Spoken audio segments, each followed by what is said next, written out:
Lalu mereka memperhatikan akan aku, dan mereka yang bungkuk tulang punggungnya dari ketakutan kepadaku, demi kemuliaan dan keagunganku, bahwa tiada cita-cita bagiku dengan mengazabkan penduduk bumi. Apabila aku melihat kepada orang-orang yang lapar dan haus dari ketakutannya kepadaku, niscaya aku palingkan dari mereka akan azab itu. Ditanyakan Al-Muhasibi tentang memperhatikan, maka beliau menjawab permulaannya ialah diketahui oleh hati akan dekat dengan Tuhan yang Maha Tinggi. Berkata Al-Murtaish An-Naisaburi, memperhatikan ialah memelihara rahasia dengan memperhatikan yang gaib bersama setiap kejap mata dan lafal perkataan. Dirawikan bahwa Allah Ta'ala berfirman kepada para malaikatnya, kamu diwakilkan mengurus yang zahir, urusan zahiriyah, dan aku yang menjaga atas batiniyah. Muhammad bin Ali At-Tirmizi berkata, jadikanlah perharian engkau bagi yang tidak gaib tidak nyata dari pandangannya kepada engkau. Jadikanlah syukur engkau bagi yang tidak putus nikmatnya kepada engkau. Jadikanlah ketaatan engkau kepada yang tidak terlepas engkau daripadanya. Dan jadikanlah merendah diri kutlu engkau kepada yang tidak keluar engkau dari kepunyaan dan kekuasaannya. Sahal berkata, tiada terhiaslah hati dengan sesuatu yang lebih utama dan lebih mulia dari ilmu hamba, bahwa Allah menyaksikannya di mana saja ia berada. Ditanyakan sebahagian mereka akan firman Allah Ta'ala, Allah ridha, merasa senang kepada mereka dan mereka merasa senang kepada Allah. Itu untuk siapa yang takut kepada Tuhannya. Surat 98 Al-Bayyinah ayat 8. Maka sebahagian mereka tadi menjawab maknanya, yang demikian itu bagi orang yang memperhatikan akan Tuhannya Azza wa Jalla, yang mengadakan perhatian kepada dirinya dan menyediakan perbekalan bagi kekembaliannya hari akhirat. Ditanyakan kepada Zunnun, dengan apa hamba itu memperoleh surga? Maka Zunnun menjawab, dengan 5 perkara: istiqomah, yang tidak ada padanya penyimpangan; kesungguhan, ijtihad, yang tidak ada bersamanya itu kelupaan; mengintip kepada Allah Ta'ala pada yang tersembunyi dan yang terbuka; menunggu mati dengan persiapan untuk mati dan memperhitungkan akan diri engkau sebelum engkau diperhitungkan. Sungguh dimadahkan orang kepada yang demikian apabila Anda sunyi sepi pada suatu hari, maka janganlah Anda berkata, aku sunyi sepi. Akan tetapi katakanlah, kepadaku ada pemerhati. Janganlah Anda menyangka bahwa Allah lalai sesaat pun. Tidaklah apa yang Anda sembunyikan daripadanya akan menghilang sekejap pun. Apakah Anda tidak melihat bahwa hari ini pergi dengan cepat sekali? Bahwa besok itu dekat. Bagi mereka yang menunggui, Hamid At-Tawil berkata kepada Sulaiman bin Ali, berilah aku pengajaran. Sulaiman bin Ali menjawab, jikalau engkau apabila telah berbuat maksiat kepada Allah dalam keadaan sendirian, maka yakinlah bahwa Dia melihat engkau telah berani melakukan perbuatan besar. Jikalau engkau menyangka bahwa Dia tidak melihat engkau, maka sesungguhnya engkau telah kufur. Sufyan Ats-Tsuri berkata, haruslah engkau menjaga kepada siapa yang tidak tersembunyi padanya sesuatu yang tersembunyi. Haruslah engkau mengharap kepada siapa yang memiliki penepatan janji, dan haruslah engkau menjaga diri kepada siapa yang memiliki kesiksaan. Farkat As-Sabahi Al-Basari berkata bahwa orang munafik itu memperhatikan, maka apabila ia tidak melihat seseorang, niscaya ia masuk ke tempat jahat. Sesungguhnya ia menjaga kepada manusia, dan tidak ia menjaga kepada Allah Ta'ala. Abdullah bin Dinar berkata, aku pergi bersama Umar bin Al-Khattab radhiyallahu anhu ke Makkah. Lalu kami berhenti untuk beristirahat pada sebahagian jalan. Maka turunlah ke jalan itu seorang penggembala dari bukit. Umar radhiyallahu anhu lalu berkata kepada penggembala itu, "Hai penggembala, jualah seekor dari kambing-kambing ini kepadaku." Penggembala itu menjawab bahwa aku ini milik orang hamba saya. Umar radhiyallahu anhu menjawab, "Katakanlah kepada tuanmu bahwa kambing itu dimakan serigala." Budak itu lalu menjawab, "Maka di mana Allah?" Abdullah bin Dinar meneruskan ceritanya, maka menangislah Umar radhiyallahu anhu.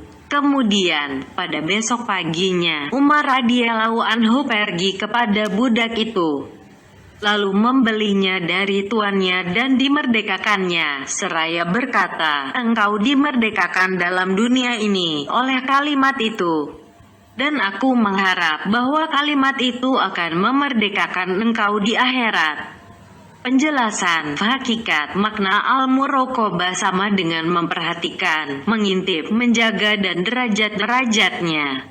Ketahuilah bahwa hakikat makna al-muraqabah memperhatikan ialah perhatian yang menjaga dan terarah cita-cita kepadanya. Maka siapa yang menjaga dari sesuatu urusan dengan sebab orang lain, niscaya dikatakan bahwa dia menjaga al-muraqabah sianu dan memelihara akan pihaknya.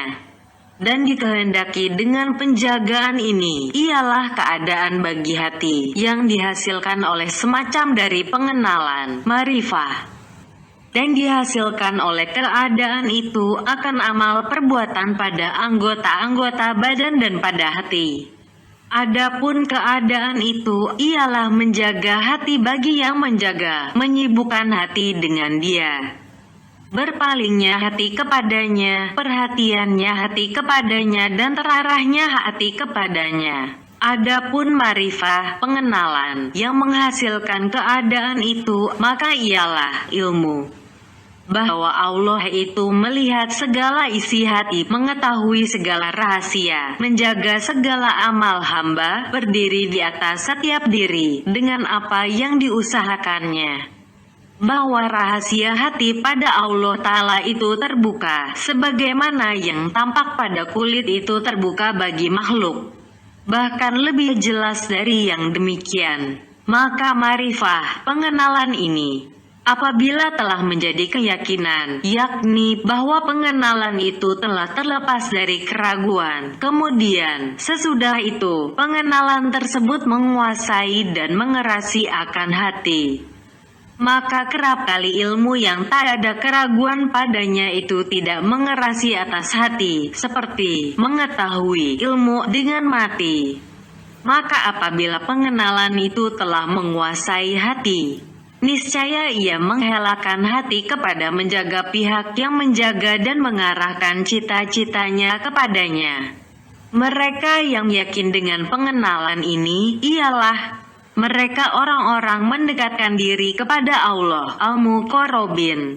Mereka itu terbagi kepada orang-orang sidikin dan orang-orang kaum kanan, ashabul yamin. Maka penjagaan mereka itu di atas dua derajat. Derajat pertama ialah penjagaan orang-orang yang mendekatkan diri kepada Allah dari orang-orang as-sidikin, yaitu memperhatikan, mengintip, menjaga al-muraqabah, penghormatan dan pemuliaan, yaitu bahwa jadilah hati itu tenggelam dengan perhatian kepada keagungan itu dan pecah berderai di bawah kehebatan. Maka tiada tinggal padanya keluasan sekali-kali bagi menoleh kepada yang lain. Dan inilah penjagaan yang tidak kami panjangkan perhatian pada penguraian amal perbuatannya. Bahwa penjagaan itu terbatas kepada hati. Adapun anggota-anggota badan, maka dia itu kosong dari penolehan kepada hal-hal yang diperbolehkan, al-mubahat, lebih-lebih lagi dari hal-hal yang dilarang. Dan apabila anggota-anggota badan itu bergerak dengan amalan taat, niscaya adalah dia seperti yang dipakaikan dengan amalan taat tersebut. Maka ia tidak memerlukan kepada pengaturan dan penetapan pada penjagaannya di atas cara-cara yang betul. Akan tetapi, ia membetulkan rakyat dari kepunyaan keseluruhan penggembala, dan hati itu ialah penggembala. Maka apabila hati itu tenggelam dengan yang disembah, niscaya jadilah anggota-anggota badan itu yang dipakai, yang berlaku di atas yang betul dan istiqomah dari tanpa pemberatan. Inilah dia yang menjadi cita-citanya sebagai suatu cita-cita. Maka ia dicukupkan oleh Allah dari cita-cita lainnya. Dan siapa yang mencapai derajat ini, maka ia kadang-kadang lupa kepada makhluk. Sehingga ia tidak melihat orang yang hadir di sisinya, sedang ia membuka kedua matanya. Dan ia tidak mendengar apa yang dikatakan kepadanya, sedang ia tidak tuli dengan yang demikian. Kadang-kadang umpamanya ia lalu kepada anaknya, maka ia tidak berbicara dengan anaknya itu. Sehingga adalah sebahagian mereka berlaku yang demikian itu kepadanya. Lalu ia mengatakan kepada orang yang mencacinya, apabila engkau lalu kepadaku, maka gerakanlah aku. Tidaklah engkau memandang ini jauh dari kebenaran. Sesungguhnya engkau memperoleh akan bandingan ini pada hati orang-orang yang membesarkan raja-raja di bumi. Sehingga pelayan-pelayan raja itu kadang-kadang tidak merasakan apa yang berlaku kepada mereka pada majelis raja-raja, karena kesangatan tenggelamnya mereka kepada raja-raja itu. Bahkan kadang-kadang hati itu sibuk dengan suatu kepentingan yang tidak berarti dari kepentingan-kepentingan duniawi. Maka orang itu lalu menyelam dalam pikiran padanya dan berjalan. Maka kadang-kadang ia melampaui tempat yang dimaksudkannya, dan ia lupa kepada pekerjaan yang ia bangkit berdiri kepadanya. Ditanyakan kepada Abdul Wahid bin Zaid, adakah engkau kenal pada zaman engkau ini akan laki-laki yang sibuk dengan keadaannya sendiri, tanpa memperhatikan akan orang lain? Abdul Wahid bin Zaid menjawab, aku tidak kenal selain seorang laki-laki yang akan masuk ke tempatmu sesaat lagi. Maka tidaklah yang demikian itu, selain berjalan cepat. Sehingga masuklah Utbah al-Galam. Lalu Abdul Wahid bin Zaid bertanya kepadanya, dari mana engkau datang, hai Utbah? Utbah lalu menjawab, dari tempat itu dan adalah jalannya ke pasar. Abdul Wahid bin Zaid bertanya lagi, siapa yang engkau jumpai di jalan? Utbah menjawab, aku tiada melihat seorang pun.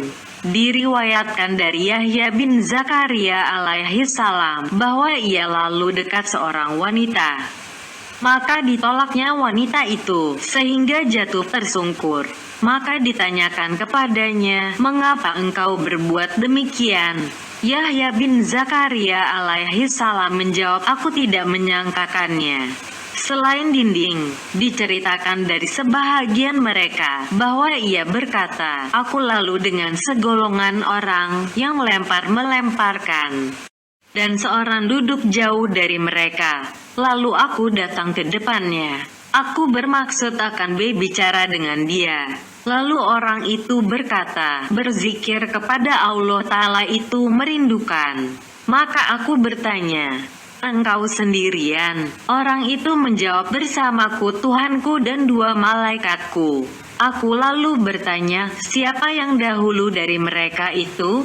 Orang itu menjawab, siapa yang diampunkan oleh Allah baginya. Maka aku bertanya, mana jalan? Orang itu menunjuk arah ke langit.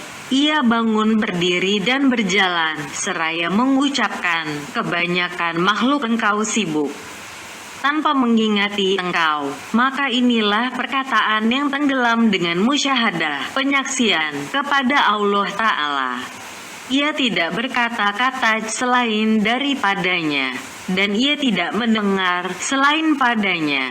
Maka orang ini tidak berhajat kepada penjagaan lisannya dan anggota-anggota badannya. Semua itu tidak bergerak selain dengan apa yang ia padanya. Asy Syibli masuk mendekati Abil Husain An-Nuri. dan dia ini sedang melakukan itikaf dalam masjid. Maka didapatinya Abil Husain itu diam, baik pergaulan, yang tidak bergerak sesuatu pun dari zahiriyahnya. Maka Asy-Syibli bertanya kepadanya, "Dari mana engkau mengambil penjagaan ini dan ketenangan?" Abil Husain menjawab, "Dari kucing yang ada kepunyaan kami. Apabila kucing itu mau menangkap sesuatu, lalu ia menetapkan kepalanya seperti batu, tiada sehelai bulunya pun yang bergerak." Abu Abdillah Ibnu Khufaif Asy-Syairazi berkata, "Aku keluar dari Mesir, bermaksud ke Aramlah, untuk bertemu dengan Abi Ali Ar-Rauzabari. Lalu berkata kepadaku Isa bin Yunus al-Misri yang terkenal dengan Az-Zahid, bahwa di Sur ada seorang pemuda dan seorang tua, yang keduanya berkumpul di atas keadaan penjagaan. Maka jikalau engkau pandang kepada keduanya sekali pandang, mudah-mudahan engkau mendapat faedah dari keduanya itu." Maka aku masuk ke Sur dan aku dalam keadaan lapar dan dahaga. Pada pinggangku sehelai kain buruk yang koyak-koyak, dan tiada atas bahuku suatu pun. Aku lalu masuk masjid, tiba-tiba bertemu dengan dua orang yang duduk menghadap kiblat. Maka aku memberi salam kepada keduanya. Keduanya itu tiada menjawab salamku. Lalu aku memberi salam kali kedua dan ketiga. Tiada juga aku mendengar jawaban. Lalu aku berkata, "Aku mencari kedua engkau dengan nama Allah.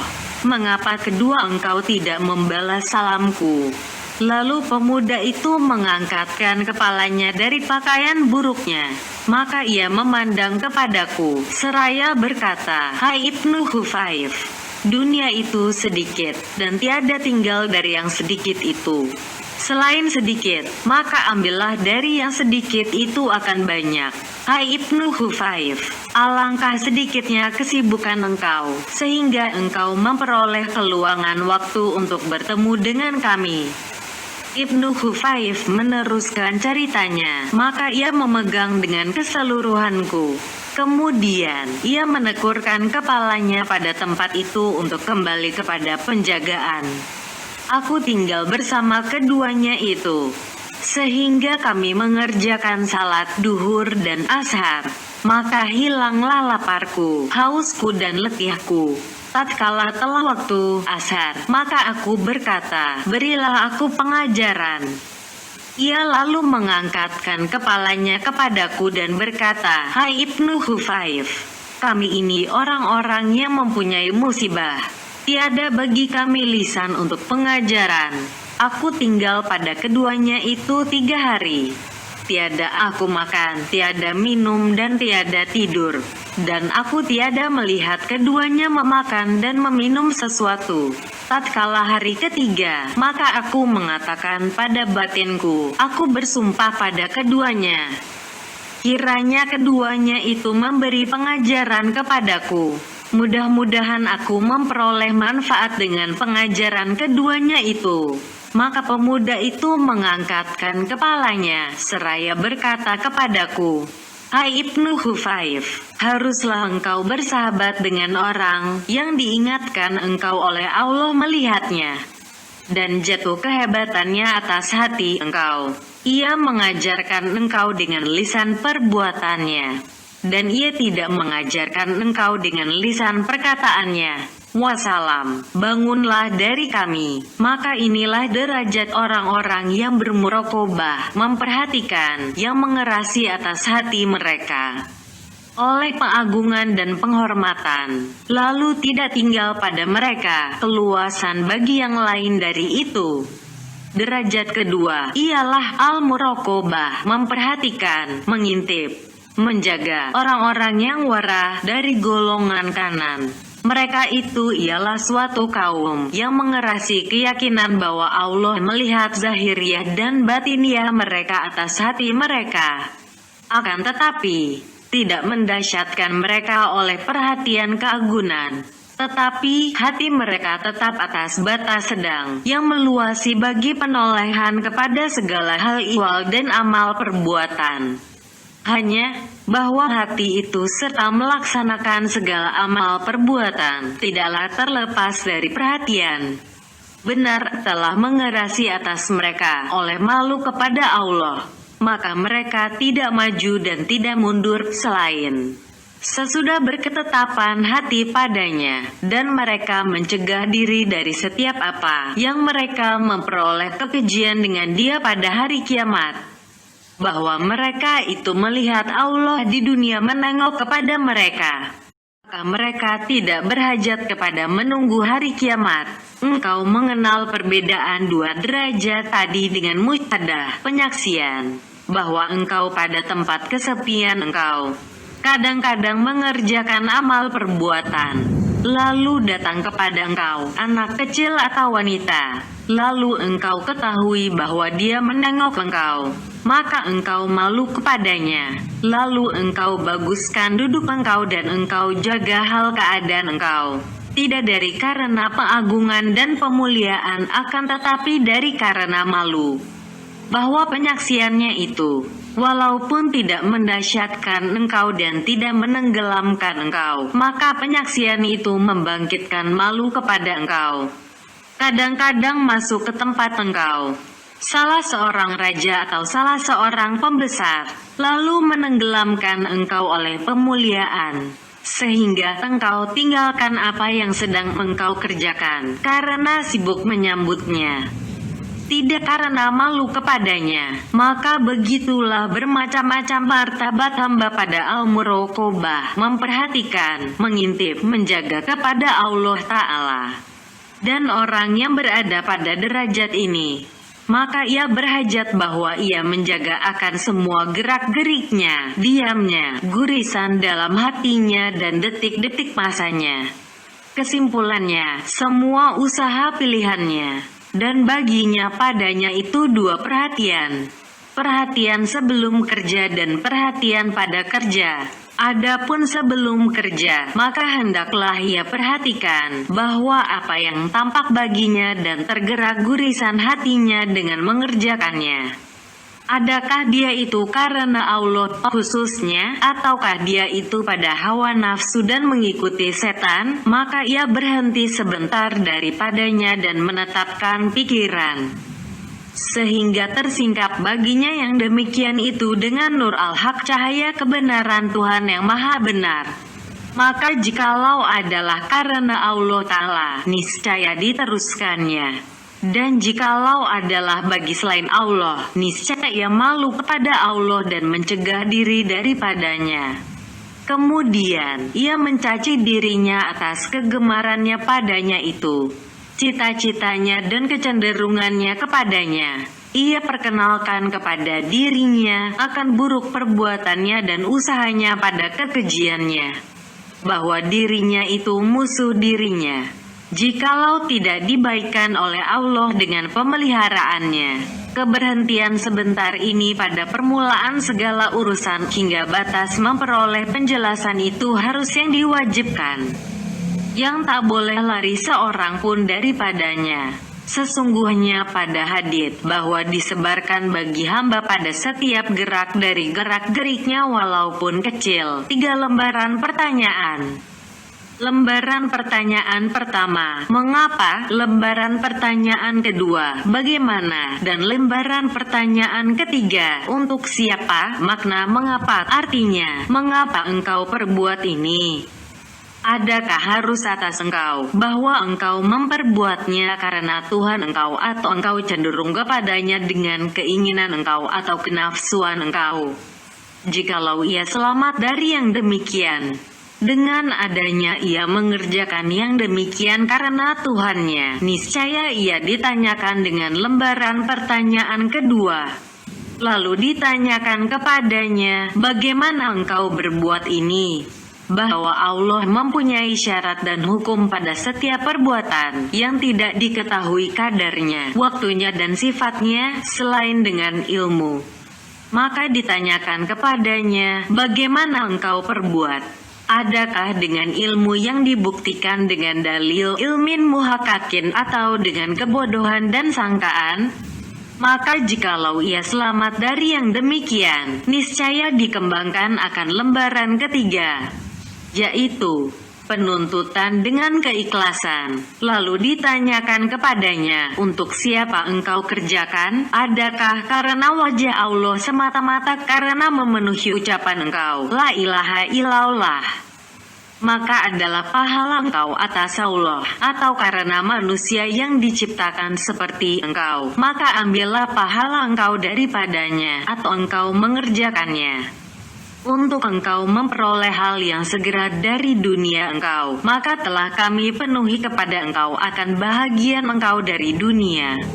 Atau engkau mengerjakannya disebabkan lupa atau lalai, maka telah gugurlah pahala engkau, binasalah amal engkau dan sia-sialah usaha engkau.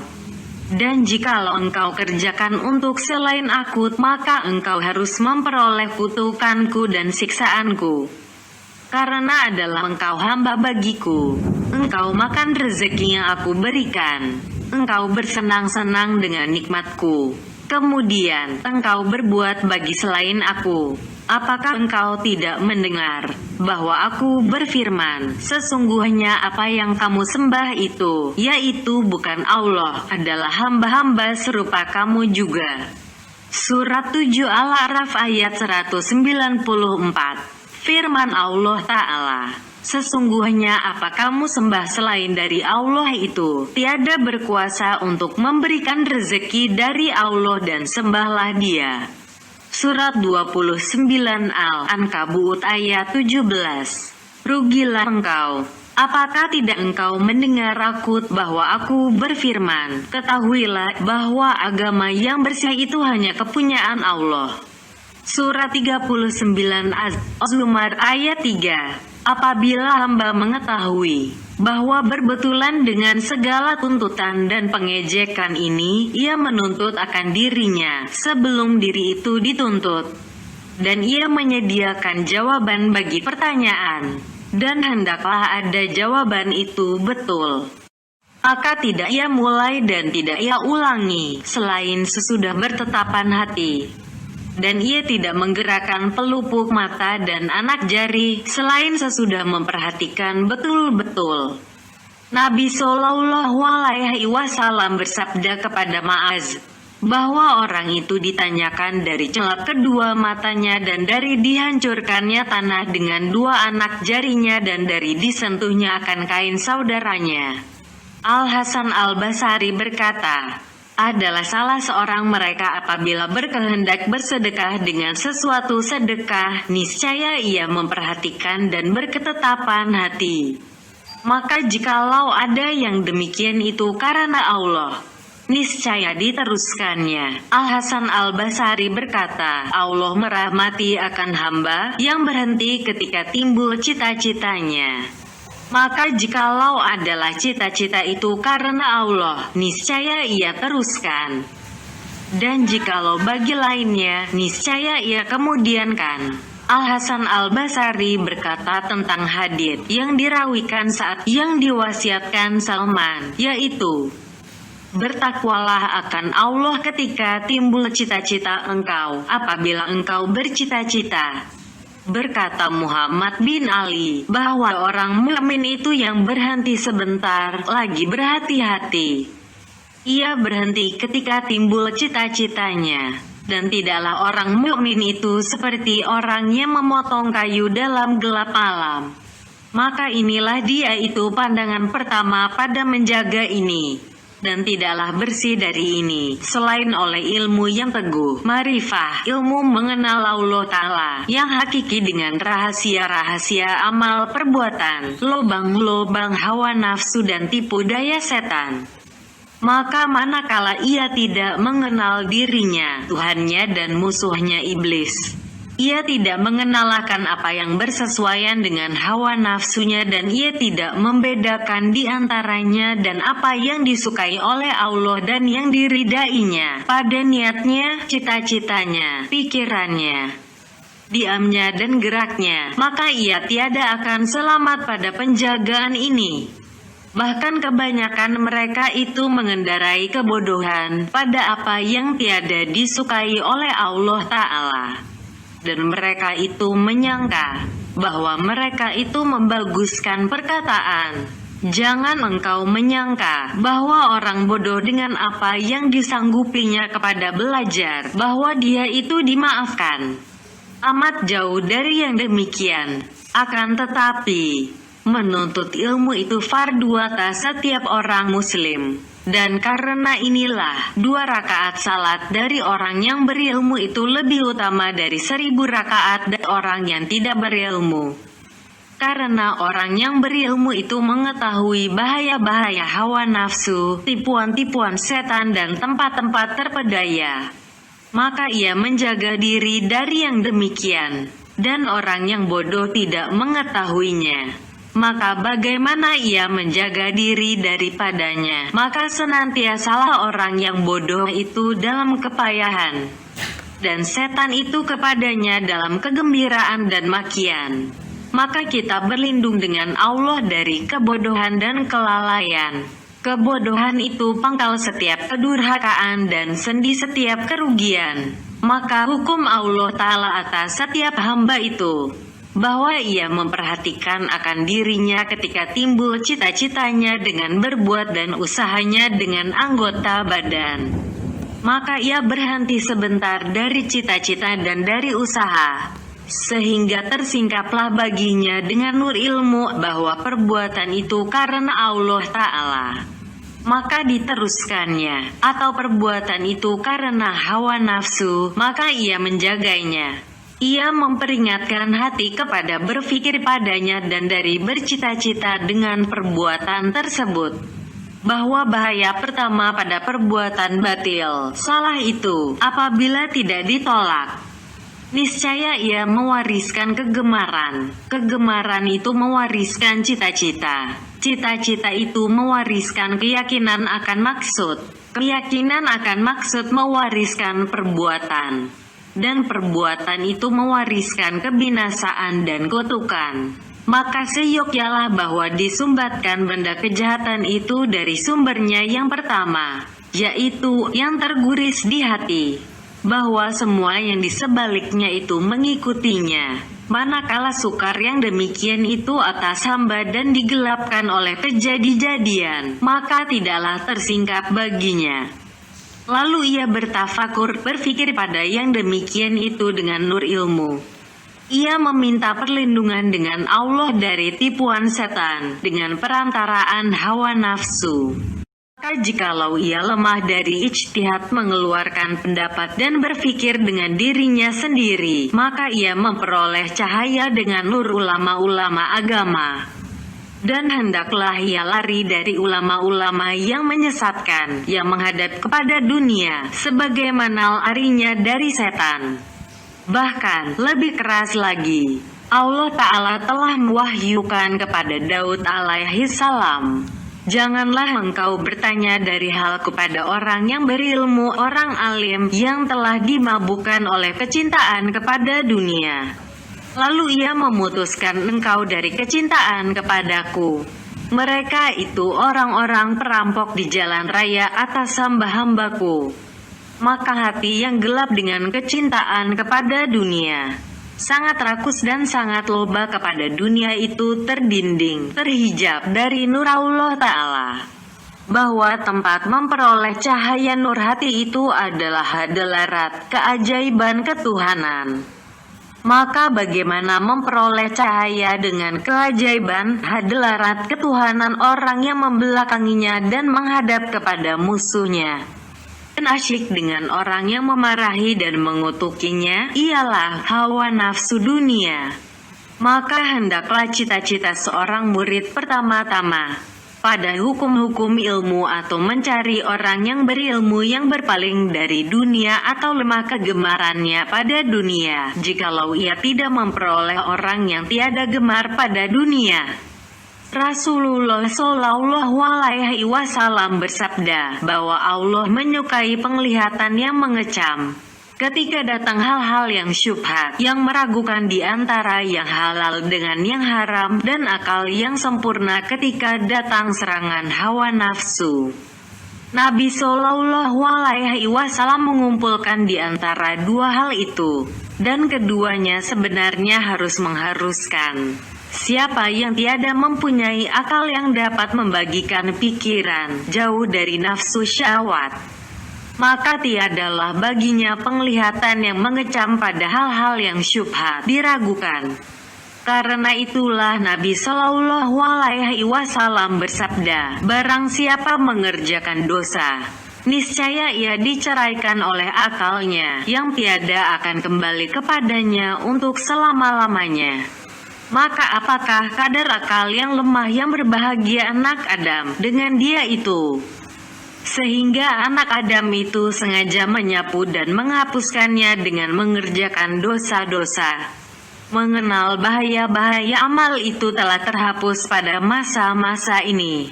Manusia semua telah meninggalkan ilmu-ilmu ini dan sibuk dengan menengahi di antara makhluk pada permusuhan-permusuhan yang berkobar pada mengikuti nafsu syahwat. Mereka itu mengatakan, ini adalah fikih. Mereka mengeluarkan ilmu ini, yang dia itu fikih agama, dari jumlah ilmu-ilmu. Dan mereka menjurus kepada fikih dunia yang tidak dimaksudkan, selain untuk menolak pembimbang-pembimbang dari hati, supaya dapat menyelesaikan diri untuk fikih agama. Maka adalah fikih dunia itu sebahagian dari agama dengan perantaraan fikih ini tersebut pada hadits. Kamu pada hari ini adalah pada zaman yang terbaik kamu padanya, ialah yang bekerja dengan tergopoh-gopoh. Dan akan datang kepadamu suatu zaman yang terbaik kamu padanya, ialah yang bekerja tidak tergopoh-gopoh. Karena inilah berhenti sebentar untuk golongan dari para sahabat pada peperangan bersama penduduk Irak dan Syam, Suriah. Tatkala timbul kesulitan urusannya kepada mereka, seperti Sa'ad bin Abi Waqqas, Abdullah bin Umar, Usamah, Muhammad bin Maslamah dan lain-lain. Maka siapa yang tidak berhenti sebentar ketika meragukan, niscaya adalah dia itu pengikut hawa nafsu yang merasa takjub dengan pendapatnya. Dan adalah dia termasuk orang yang disifatkan oleh Rasulullah Shallallahu Alaihi Wasallam. Karena beliau bersabda, maka apabila engkau melihat kerakusan yang dituruti dan hawa nafsu yang diikuti dan ketakjuban oleh setiap orang yang mempunyai pendapat dengan pendapatnya, maka haruslah atas engkau dengan yang khusus bagi diri engkau. Setiap orang yang masuk dalam suatu syubhat diragukan dengan tanpa dibuktikan dengan dalil, maka sesungguhnya ia telah menyalahi dengan firman Allah Ta'ala, dan janganlah engkau turut apa yang tidak engkau ketahui. Surat 17 Al-Isra ayat 36. Sabda Nabi Shallallahu Alaihi Wasallam, jagalah dirimu dari sangkaan. Sesungguhnya sangkaan itu pembicaraan yang terbohong, dikehendaki oleh Rasulullah Shallallahu Alaihi Wasallam. Dengan yang demikian itu ialah sangkaan dengan tidak berdalil, sebagaimana sebagian orang awam meminta fatwa pada hatinya sendiri mengenai hal yang sulit baginya dan ia mengikuti akan sangkaannya.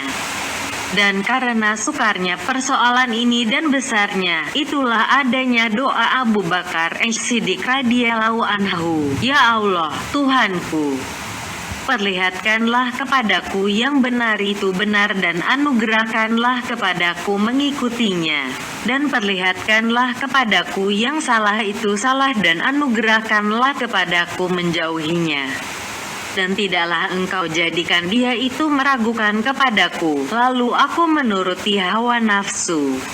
Nabi Isa alaihi salam berkata, persoalan-persoalan itu tiga. Suatu persoalan terang betulnya, maka ikutilah. Suatu persoalan terang salahnya, maka jauhilah. Dan suatu persoalan menyulitkan kepadamu, maka serahkanlah kepada yang mengetahuinya. dan adalah dari doa Nabi Shallallahu Alaihi Wasallam. Ya Allah, Tuhanku, sesungguhnya aku berlindung dengan Engkau, bahwa aku berkata mengenai agama dengan tanpa ilmu. Maka nikmat Allah yang terbesar kepada hambanya ialah ilmu. Terbukanya kebenaran dan iman itu adalah ibarat dari semacam terbuka hijab dan ilmu. Dan karena itulah berfirman Allah Ta'ala untuk keanugerahan nikmat kepada hambanya adalah kurnia Allah pada engkau itu sangat besarnya. Surat 4 An-Nisa ayat 113. Dikehendaki dengan yang demikian itu ilmu. Allah Ta'ala berfirman, maka bertanyalah kepada orang yang mempunyai pengertian, kalau kamu tidak tahu. Surat 16 An-Nahl ayat 43. Allah Ta'ala berfirman, sesungguhnya atas kamilah memberi petunjuk. Surat 92 Al-Lail ayat 12. Allah Ta'ala berfirman, kemudian itu urusan kami menjelaskannya. Surat 75 Al-Qiyamah ayat 19. Allah Ta'ala berfirman, dan atas Allah itu membukakan jalan yang benar. Surat 16 An-Nahl ayat 9. Ali radhiyallahu anhu berkata, hawa nafsu itu kongsi kebutaan mata. Dan sebahagian dari taufik ialah berhenti sebentar ketika timbul keheranan. Sebaik-baik yang menolak kesusahan itu yakin. Akibat dusta itu penyesalan. Pada yang benar itu selamat. Kerap kali yang jauh itu lebih dekat dari yang dekat. Orang yang asing itu ialah siapa yang tiada baginya kekasih. Teman itu ialah orang yang membenarkan ketidakhadirannya dan tidak meniadakan engkau dari kekasih oleh buruk sangka. Sebaik-baik akhlak ialah kemurahan hati. Malu itu sebab kepada setiap keelokan. Tali yang paling kokoh ialah takwa. Sebab yang paling kokoh yang engkau ambil ialah sebab antara engkau dan Allah Ta'ala. Sesungguhnya bagi engkau dari dunia engkau ialah apa yang engkau perbaiki dengan dia akan tempat tinggal engkau di akhirat. Rezeki itu dua macam, rezeki yang engkau cari dan rezeki yang mencari engkau. Maka jikalau engkau tidak datang kepadanya, niscaya ia datang kepada engkau.